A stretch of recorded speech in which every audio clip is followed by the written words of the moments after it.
Hello everyone. I hope you are doing well. My name is Ritu. Welcome to my channel.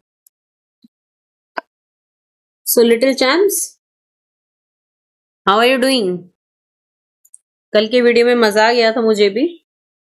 Well, आगे और भी ऐसी मजेदार videos आएंगी. So do like, subscribe and share my channel. चलिए, without wasting any time, पढ़ते हैं आगे. Solution. देखिए, लास्ट वीडियो में मैं आपको वाटर की फिजिकल प्रॉपर्टी और केमिकल प्रॉपर्टीज के बारे में बताया था, साथ ही साथ मैंने यूजेस ऑफ वाटर के बारे में आपको बता दिया था. इस वीडियो में हम सोल्यूशन के बारे में और लगभग ये टॉपिक हम अपना कंप्लीट कर देंगे. इसमें भी आपकी कई सारी चीजें हैं जो आपको सीखनी है. ठीक है, देखिए सोल्यूशन की बात करें, होमोजीनियस मिक्सचर होता है. 2 और मोर देन 2 सब्सटेंसेस उसमें हो सकते हैं. ठीक है, डिपेंडिंग ऑन कि उसके जो कॉन्स्टिट्यूएंट हैं उनका प्रोपोर्शन कैसा है. ठीक है, वो डिपेंड कर रहा है. ठीक है, और किस लिमिट तक है इसके ऊपर आपके सोल्यूशन का टाइप वगैरह सब डिपेंड करता है. वो हम उसके बारे में आगे बात करेंगे. ठीक है, वेल जो सोल्यूशन जिसमें आपके 2 कंपोनेंट्स होते हैं उनको हम बाइनरी सोल्यूशन कहते हैं. वो सोल्यूशन जिसमें सिर्फ और सिर्फ कितने कंपोनेंट्स होंगे? 2 components. Such type of solution is known as binary solution.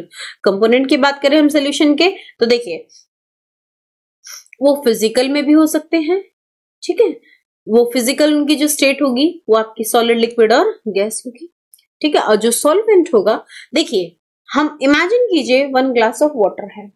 ठीक है, उसमें हमने 1 टेबल स्पून ऑफ शुगर डाली. शुगर डालने के बाद ऑब्वियसली ये चीज तो आप जानते ही होंगे कि जो वाटर होगा वो सोल्यूट होगा और जो शुगर होगी वो सॉल्वेंट होगी. ऐसे ही है क्या कुछ? उल्टा बोला बेटा. जो शुगर होगी वो सोल्यूट होगा और वाटर जो होगा वो सॉल्वेंट होगा. जो सोल्यूशन हुआ है वो सॉल्वेंट है. ठीक है, अब एक इंटरेस्टिंग क्वेश्चन इमेजिन कीजिए, मैंने 50 ml आपका लिया है अल्कोहल और 10 ml लिया है मैंने वाटर. तो जरा कमेंट सेक्शन में मुझे लिख के बताओ कि कौन सा सॉल्वेंट होगा और कौन सा सोल्यूट होगा, वाटर और अल्कोहल. ठीक है, वेल आगे बढ़ते हैं हम. ठीक है, अगर कंपोनेंट दोनों सेम स्टेट में हैं, देखिए यही चीज मैंने आपको अभी एग्जांपल में समझाई है कि जो कंपोनेंट अगर दोनों लिक्विड, देखिए या तो जब आपका सोल्यूशन बनता है तो उसमें जो कंपोनेंट होते हैं वो सॉलिड भी हो सकता है, लिक्विड भी हो सकता है, गैस भी हो सकता है. ठीक है, सॉलिड की तो मैंने आपको बात करी. जब लिक्विड है दोनों, तो जो लार्जर प्रोपोर्शन में होगा, जिसकी अमाउंट ज्यादा होगी, वो आपका सॉल्वेंट कहलाएगा. जैसे जो मैंने आपको एग्जांपल लिया है ना बेटा, तो वहां पे आपका जो मैंने 50 ml क्या बोला था? अल्कोहल बोला था. तो 50 ml जो अल्कोहल है वो आपका एज ए सॉल्वेंट कहलाएगा. ठीक है, और जबकि आपका उस सॉल्यूशन में जो वाटर है वो सोल्यूट कहलाएगा. ठीक है, जो माइनर प्रोपोर्शन में होता है उसको हम सोल्यूट बोलते हैं. क्लासिफिकेशन करते हैं सोल्यूशन की. देखिए हम एक बार सॉल्वेंट सॉलिड लेंगे, लिक्विड लेंगे और गैस लेंगे. जब आपका सॉल्वेंट सॉलिड है तो सोल्यूट आपका सॉलिड भी हो सकता है, लिक्विड भी हो सकता है, गैस भी हो सकता है. ठीक है, फॉर एग्जाम्पल इमेजिन कीजिए सॉलिड सॉल्वेंट में सॉलिड, तो जैसे जो आपके एलॉय होते हैं, ठीक है, वो आपके क्या हैं? इस टाइप के सोल्यूशन है. लिक्विड की बात करें तो हाइड्रेटेड क्रिस्टलाइन सॉल्ट जो रहते हैं वो ऐसे सॉलिड रहते हैं जिनमें आपका लिक्विड मिक्स होता है. वही हम अगर सॉलिड और गैसेस की बात करें तो आपको पता होगा एब्जॉर्प्शन जो मैंने आपको पढ़ाया था, जो हाइड्रोजन गैस है वो एब्जॉर्ब हो जाती है प्लैटिनम और पैलेडियम के थ्रू. यस और नो? तो इस टाइप का जो मिक्सचर बनता है, जो सोल्यूशन बनता है, वो आपका सॉलिड और गैस का सोल्यूशन बनता है. लिक्विड की बात करें तो आप जानते ही हो बेटा, लिक्विड में सॉलिड भी डिसॉल्व हो सकता है, लिक्विड भी हो सकता है और गैस भी डिसॉल्व हो सकता है. जैसे कॉमन सॉल्ट को वाटर में डाला, सॉलिड लिक्विड का हो गया. ठीक है, पेट्रोलियम को केरोसिन में डाला या अल्कोहल को वाटर में डाला, ठीक है, लिक्विड का हो गया, लिक्विड गैस. एरिएटेड वाटर या आपकी जैसे सोडा वाटर है, सॉफ्ट ड्रिंक्स है, इनमें क्या होता है बेटा? गैस रहती है, वो लिक्विड फॉर्म में क्या रहती है? मिक्स रहती है. गैस की बात करें तो बहुत अच्छा एग्जांपल है air. Clear? I hope it is clear. जब आपका सॉल्वेंट गैस है और सल्यूट आपका सॉलिड है या लिक्विड है, तो रिजल्टेंट जो मिक्सचर होगा बेटा वो हमेशा हेट्रोजीनियस होगा। फिर से समझिए बेटा, आपका जो सॉल्वेंट है वो गैस है और जो सल्यूट है वो सॉलिड है या लिक्विड है, तो जो आपका सोल्यूशन बनेगा वो हमेशा हेट्रोजीनियस सोल्यूशन होगा। ठीक है, होमोजीनियस जो सोल्यूशन होते हैं इन सभी को हम ट्रू सोल्यूशन कहते हैं। ठीक है, और जब कई सारे टाइप के जो मिक्सचर जो हेट्रोजीनियस होते हैं वो आपके कई बार सस्पेंशन भी होते हैं। ठीक है, सस्पेंशन क्या होते हैं हम आगे आपको बताएंगे। ठीक है, जैसे फॉग है, मिस्ट है, डस्ट पार्टिकल है। मिस्ट क्या होता है जरा कमेंट सेक्शन में मुझे लिख के बताइएगा। ठीक है, डस्ट पार्टिकल, फॉग तो जानते हो, लेकिन व्हाट इज मिस्ट लिख के बताओ चलो फटाफट से। नेक्स्ट है, the study of solution is generally confined to a solution of a solid solute in a liquid solvent. ठीक है, हम सॉलिड को सोल्यूट मानेंगे और लिक्विड को सॉल्वेंट मानेंगे, तब हम पूरे सोल्यूशन की स्टडी करते हैं। चलिए, मैक्सिमम केसेस पे हम क्या करते हैं, वाटर को एज अ सॉल्वेंट लेते हैं। ठीक है, और हम ये कह सकते हैं कि जो वाटर में जितने भी केमिकल कंपाउंड आप बन रहे हैं या आप अपने लैब में देखते हो, सबका जो बेस रहता है या फिर ये आप कह लीजिए उनमें जो सॉल्वेंट रहता है वो आपका वाटर रहता है। और इस टाइप के जो सोल्यूशन होते हैं उनको हम एक्वस सोल्यूशन कहते हैं। उस टाइप के सोल्यूशन को हम क्या बोलते हैं, aqueous solution. I hope it is clear. Water के अलावा और भी कई सारे लिक्विड हैं जो एज अ सॉल्वेंट काम करते हैं। For example alcohol, petrol, benzene, even ether, ये आपके ऐसे सब्सटेंसेस हैं जो आपके सॉल्वेंट के फॉर्म में काम करते हैं और इसमें जो सोल्यूशन बनेगा उनको हम नॉन एक्वस सोल्यूशन कहते हैं। I hope it is clear. ठीक है, aqueous solution can be further classified on the basis of relative proportion of a solute in the solution. Next आ रहा है dilute solution. Dilute solution क्या होता है, जिसमें solute की अमाउंट कम होती है, स्मॉल अमाउंट में solute डिसॉल्व होता है। ठीक है, और सॉल्वेंट मैक्सिमम ज्यादा अमाउंट किसकी होती है, मीन्स आप ये मान लीजिए आपने 100 ml में 10 ml सिर्फ HCl डाल लिया, तो ये आपका क्या हो जाएगा, डाइल्यूट सोल्यूशन। कंसंट्रेटेड की बात करें तो जो सोल्यूट हम इसमें डिसॉल्व कर रहे हैं वो लार्ज अमाउंट में है। ठीक है, जो सोल्यूट है वो लार्ज अमाउंट में है रिलेटिवली, तो इस टाइप का जो सोल्यूशन होगा वो कंसंट्रेटेड सोल्यूशन होगा। नेक्स्ट इज सॉल्युबिलिटी, ये इंपॉर्टेंट है, आपको समझना भी चाहिए। The process of dissolving a substance into the given solvent is called dissolution. किसी भी सब्सटेंस का किसी भी सोल्यूट में डिसॉल्व होने की जो प्रोसेस होती है, ठीक है, उसको हम क्या बोलते हैं, डिसोल्यूशन बोलते हैं। ठीक है, the amount of solute dissolve in a definite quantity of a solvent depends upon the nature of solute as well as nature of solvent. कोई भी सब्सटेंस किस लिक्विड में डिसॉल्व हो रहा है, किस सोल्यूट में डिसॉल्व हो रहा है, किस सॉल्वेंट में डिसॉल्व हो रहा है, उस सॉल्वेंट का नेचर क्या है, इस पे पूरी तरीके से डिपेंड करेगा। ठीक है, बात समझ में आई। द अमाउंट ऑफ, ये देखिए डेफिनेशन है, काफी इंपॉर्टेंट है। The amount of particular solute in gram which can dissolve in 100 gram of solvent at a given temperature is called solubility. Solubility किसे कहते हैं कि आपने सॉल्वेंट का पर्टिकुलर अमाउंट लिया और उसमें पर्टिकुलर मास लिया है, ठीक है, और कितना उसमें डिसॉल्व हो सकता है, इसको हम, इस मैक्सिमम अमाउंट को हम क्या बोलते हैं, सॉल्युबिलिटी। ठीक है, इसको आप ये देखिए, पर्टिकुलर सॉल्वेंट में कितना मैक्सिमम मास डिसॉल्व हो सकता है, इसको हमने उसकी क्या बोली, सॉल्युबिलिटी। ठीक है, फॉर एग्जाम्पल कॉपर सल्फेट की बात करें तो वाटर में 20 डिग्री सेंटीग्रेड पे 20.7 ग्राम है। वहीं पोटेशियम क्लोराइड की बात करें तो 20 डिग्री सेंटीग्रेड पे 34 ग्राम है। मींस 20 डिग्री सेंटीग्रेड पे अगर वाटर है तो उसमें मैक्सिमम 34 ग्राम उसमें डिसॉल्व हो सकता है। इससे ज्यादा आप अगर डिसॉल्व करने की कोशिश करो तो वो डिसॉल्व नहीं होगा, वो नीचे सेटल डाउन हो जाएगा या उससे अलग हट जाएगा। ठीक है, देखिए अगर हमने, ऐसा नहीं है कि यही सॉल्युबिलिटी इस लिक्विड में इतनी ही डिसॉल्व हो सकते हैं ये सब्सटेंस। फॉर एग्जांपल कि ऐसा कभी भी नहीं है कि वाटर में सिर्फ 20 0.7 ग्राम ही सल्यूट डिसॉल्व हो सकता है कॉपर सल्फेट का, और भी इसमें डिसॉल्व हो सकता है। डिपेंड कर रहा है कितना इसका टेम्परेचर है। टेम्परेचर चेंज करते चले जाएंगे, ठीक है, तो ये सॉल्युबिलिटी जो है चेंज होती चली जाएगी, ठीक है। और इस कैपेसिटी के बेसिस पे आपका जो सोल्यूशन है वो फर्दर आपका क्लासिफाई किया गया है, saturated and unsaturated, and one more also super saturated solution. सबसे पहले हम बात कर रहे हैं सैचुरेटेड। इमेजिन कीजिए आपका कोई भी एक लिक्विड है, ठीक है, इसका टेम्परेचर सर्टेन है, प्रेशर सर्टेन है, उसमें कितनी मैक्सिमम अमाउंट डिसॉल्व हो सकती है सोल्यूट की।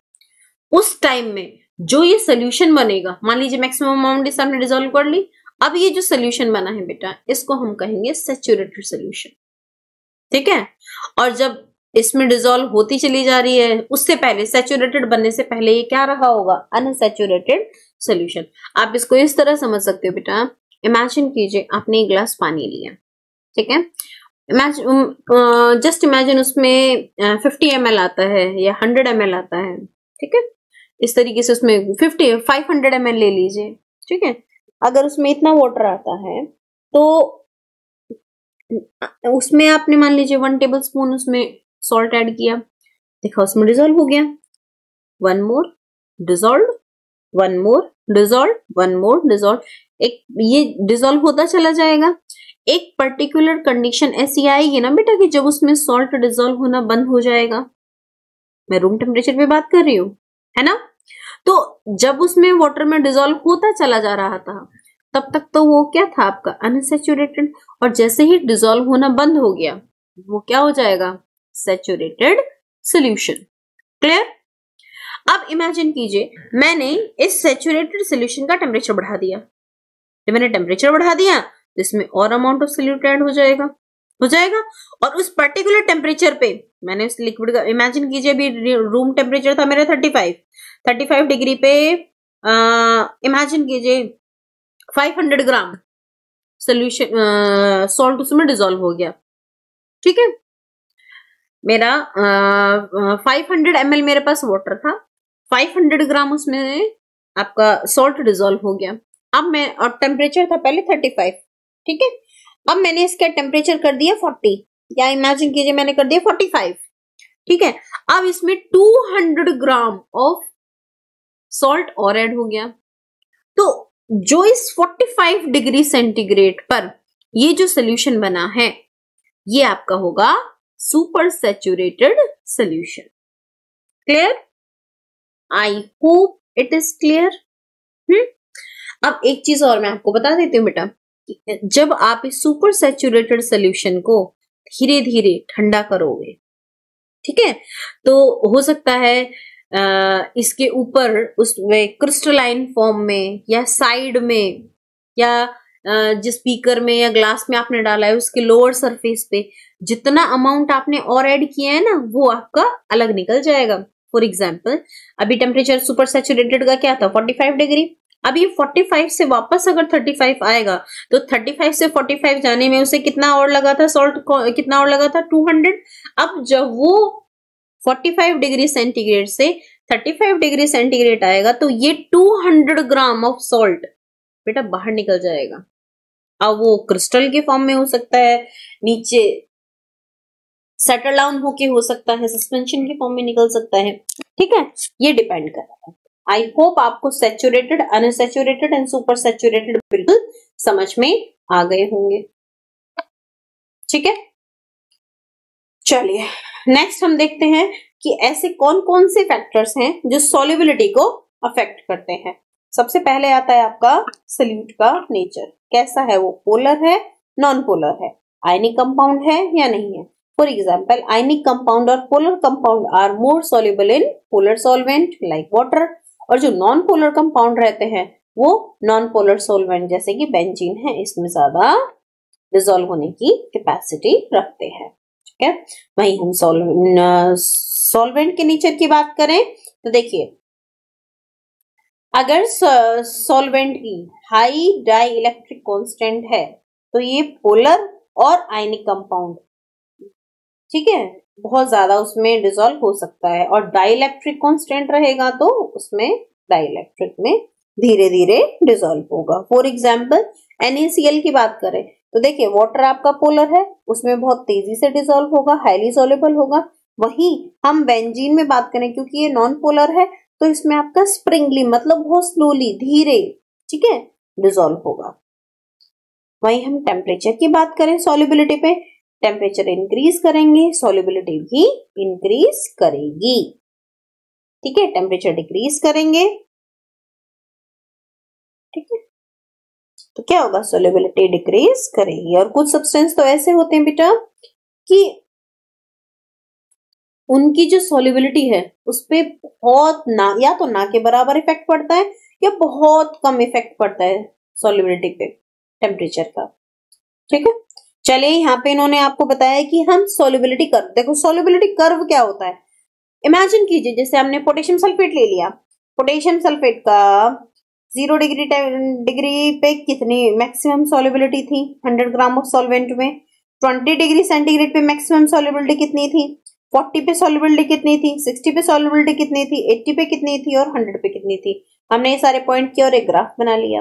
एग्जैक्टली हमने sodium chloride, potassium chloride, potassium chlorate, potassium bromide, potassium nitride, इन सब के लिए हमने क्या किया, ग्राफ बना लिया।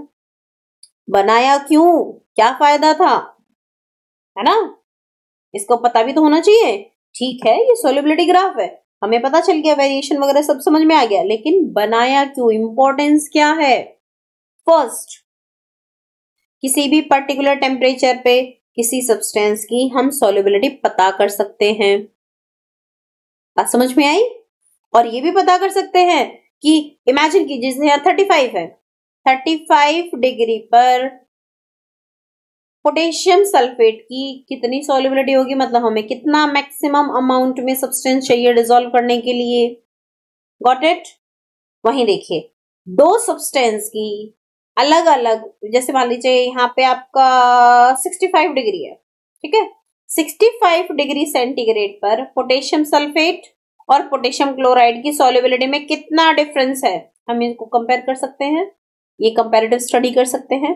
यस, अब ये भी देखिए, देखो बेटा ये एक चीज तो ये आपको समझ में आ रही होगी, जैसे 40 से 60 गया तो देखो अमाउंट में कुछ चेंजेस आए हैं, ये देखो आपको ग्राफ दिख रहा है ना, कुछ पर्टिकुलर अमाउंट में चेंजेस आए हैं।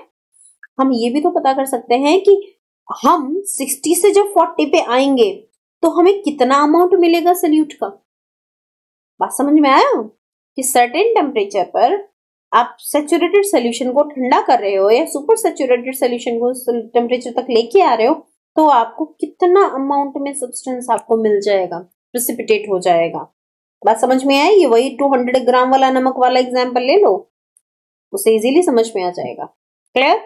नेक्स्ट देखिए, from the solubility curve it is possible to know the preferential precipitation of different salts during the frictional crystallization process since the solution certain more than the one salt dissolving. Imagine कीजिए आपका एक beaker है, उसमें ढेर सारे salt dissolve है, इनका हम फ्रिक्शनल क्रिस्टलाइजेशन कर सकते हैं, क्यों, क्योंकि हमें पता है कि कौन सा सब्सटेंस किस टाइम में, और इनकी हेल्प से हम इसको निकाल सकते हैं, ठीक है। तो सॉल्युबिलिटी कर्व की वजह से हम इसको फाइंड आउट कर सकते हैं, फ्रिक्शनल क्रिस्टलाइजेशन कर सकते हैं और अमाउंट पता कर सकते हैं, क्लियर। चलिए आगे देखिए, rate of dissolution of solid in a liquid, हमें पता है कोई भी सॉलिड है वो लिक्विड में क्या होता है, डिसॉल्व होता है, उसकी रेट की अगर हम बात करें, ठीक है, तो कौन कौन से ऐसे फैक्टर हैं जो उसको इम्पैक्ट करेंगे, ठीक है। वैसे रेट ऑफ डिसोल्यूशन क्या होती है, through each solute has a certain fixed value of solubility, the rate at which a solute dissolve in a particular solvent, ठीक है, उस रेट की बात कर रहे हैं कि जिस रेट से कोई भी सब्सटेंस किसी लिक्विड में डिसॉल्व होता है, और वो किस किस पे इंपैक्ट कर रहा है। देखिए size of the solute of the particle, आप इसको ऐसे समझ लीजिए बेटा कि आपके घर में शुगर है, उसको आपको वाटर में डिसॉल्व करना है, ठीक है, आप लेमोनेड बनाना है, आपको नींबू का पानी बनाना है, ठीक है, शिकंजी बनानी है, तो आप क्या करोगे, सबसे पहले चीनी को अगर आप देखो ठंडे पानी में डिसॉल्व करोगे तो ज्यादा टाइम लगती है, ठीक है। दूसरा, आपने अगर हम उस चीनी को पाउडर फॉर्म में कन्वर्ट कर दें पाउडर शुगर ले लें, है ना, तो वो तेजी से डिसॉल्व हो जाएगी वाटर में। वहीं आप एक स्पून ले लीजिए, उससे आप इसको स्टर करो, है ना, तो क्या हो जाएगा, स्टेरिंग करने से क्या हो जाएगा, बहुत तेजी से डिसॉल्व होने लगेगी। बात समझ में आई? तो देखो, सबसे पहले size of solute particle, powder sugar बहुत तेजी से डिसॉल्व हो रही थी, लेकिन जो क्रिस्टल शुगर थी वो इतनी तेजी से डिसॉल्व नहीं हो रही थी, यानी कि size of solute particle also depends, rate of dissolution also depends on the size of the particle of solute. Next is agitation. Agitation का मतलब होता है कि इसको डिसॉल्व करने की प्रोसेस। आप स्टेयरिंग कर रहे हो या नहीं, स्टीयरिंग की वजह से, देखो स्टीयरिंग की वजह से क्या होता है कि जो रेट ऑफ डिसोल्यूशन होती है वो इंक्रीज हो जाती है। टेम्परेचर की अगर हम बात करें बेटा, तो टेम्परेचर बढ़ा दिया तो rate of dissolution will also increase. आपको पता है, आप जब गर्मियों में जब लेमोनेड बनाते हो, नींबू का पानी बनाते हो, अगर आपने गलती से चीनी को ठंडे पानी में डिसॉल्व कर दिया, आइसी कोल्ड वाटर, चिल्ड वाटर में अगर आप डिसॉल्व करने की कोशिश करो तो बहुत ज्यादा टाइम लगता है। वहीं अगर मैं इसी चीनी को गर्म पानी में डिसॉल्व कर दूं, बहुत तेजी से डिसॉल्व हो जाती है। यानी कि जो टेम्परेचर रहता है उस पे भी काफी ज्यादा रेट ऑफ डिसोल्यूशन इम्पैक्ट करती है। वहीं इफेक्ट ऑफ टेम्परेचर की बात करें तो आपको पता है सॉल्युबिलिटी इंक्रीज होगी, ठीक है। प्रेशर की बात करें, ठीक है, हेनरीज लॉ के अकॉर्डिंग, ठीक है, ये क्या होगा, कांस्टेंट टेम्परेचर पे, अगर हमने टेम्परेचर को कांस्टेंट रखा, प्रेशर को बढ़ाया है, तो इससे क्या होगा, सॉल्युबिलिटी इंक्रीज हो जाएगी, ठीक है। फिक्स्ड टेम्परेचर पे प्रेशर बढ़ाने पे सॉल्युबिलिटी इंक्रीज हो जाती है। वैसे आप आगे थर्मोडायनेमिक्स में थ्योरी पढ़ोगे बेटा, PV is equal to RT, ठीक है, एनआरटी होता है, उसकी बेसिस पे आप काफी सारी चीजें इनको समझोगे। नेक्स्ट आ रहा है बेटा क्रिस्टलाइजेशन। क्रिस्टलाइजेशन क्या होता है, क्या आप समझते हो? वेल, क्रिस्टलाइजेशन हम पढ़ेंगे नेक्स्ट वीडियो में। Till then bye bye, have a nice day, शब्बा खैर। वीडियो पसंद आई हो तो do like, subscribe and share my channel. वैसे आप वीडियो देख लेते हो, सब्सक्राइब नहीं करते हो, ये तो अच्छी बात नहीं है ना बेटा। चलो, पहले यहाँ तक पहुंच गए हो तो आई एम सो हैप्पी कि आप यहाँ तक पहुंचे। Well, bye bye.